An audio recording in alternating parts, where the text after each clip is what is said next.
masa-masa yang sangat berat dulu ketika terjadi musibah tsunami, tragedi terbesar dalam sejarah bangsa kita. Dan ini salah satu tetenger itu landmark dalam arti untuk mengenang dan mengabadikan. Karena saya datang di Aceh hari kedua dari Papua, hari ketiga di Banda Aceh, dan dalam perjalanan saya sekitar tempat ini sudah sangat banyak jenazah saudara-saudara kita.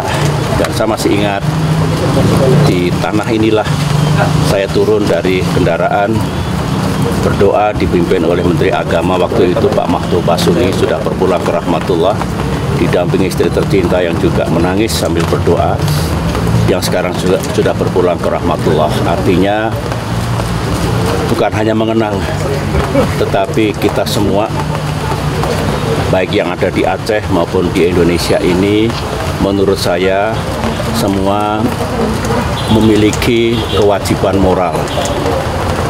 Setelah musibah besar itu, dan setelah alhamdulillah akhirnya damai datang di tanah Aceh, untuk semua bersama-sama membangun, memajukan kehidupan saudara-saudara kita di Aceh ini agar makin ke depan makin adil, makin sejahtera, dan mendapatkan sesuatu yang mereka harapkan bersama.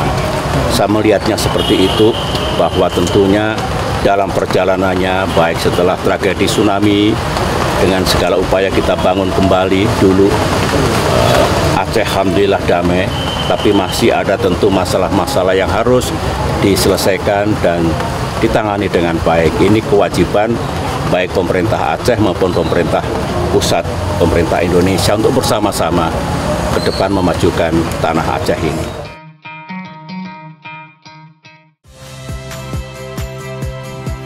Saya Cynthia Rompas. Saksikan program-program Kompas TV melalui siaran digital, pay TV, dan media streaming lainnya. Kompas TV, independen, terpercaya.